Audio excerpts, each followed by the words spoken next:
അദ്ദേഹം കേരളത്തിൽ എത്ര ദിവസമാണ് ഉണ്ടാവാറ്? നമ്മളൊന്ന് ചിന്തിച്ചു നോക്കുക.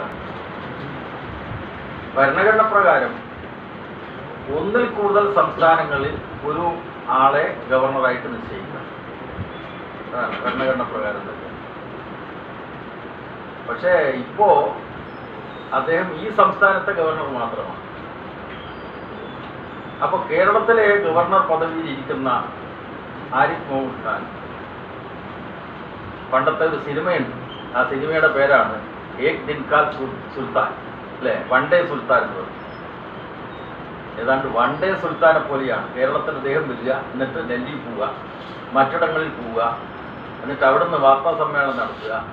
കേരളത്തിൽ തിരഞ്ഞെടുക്കപ്പെട്ട ഗവൺമെൻറ്റിനെതിരായിട്ടും അതുപോലെ തന്നെ അതിൻ്റെ നേതൃപദവിയിലിരിക്കുന്ന മുഖ്യമന്ത്രിക്കെതിരായിട്ടും ഇങ്ങനെ വായിൽ തോന്നുന്നെല്ലാം വിളിച്ചു പറയുന്ന അങ്ങേയറ്റം അധപ്പതിച്ച നിലയിലാണ് ആരിഫ് മുഹമ്മദ് ഖാൻ പ്രവർത്തിച്ചുകൊണ്ടിരിക്കുന്നത്. അതുകൊണ്ട് രണ്ട് കാര്യങ്ങളുണ്ട്.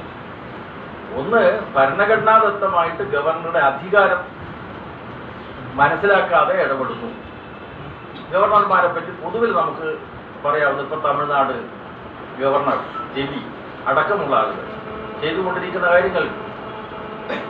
ഇവിടെ ആരിഫ് മുഹമ്മദ് ഖാൻ എന്ന് പറയുന്ന വ്യക്തി, ആ വ്യക്തി എത്രമാത്രം അധപ്പതിച്ച നിലയിലാണ് പ്രവർത്തിക്കുന്നത് എന്നതുകൂടി നാം ചിന്തിക്കേണ്ട വിഷയമാണ്.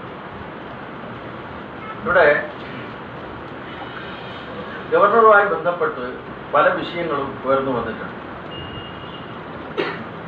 അദ്ദേഹം ആർക്കു വേണ്ടിയിട്ടാണ് ഈ കോമാളിത്തരമൊക്കെ ചെയ്തുകൊണ്ടിരിക്കുന്നത് എന്നതാണ് നാം ചിന്തിക്കേണ്ടത്.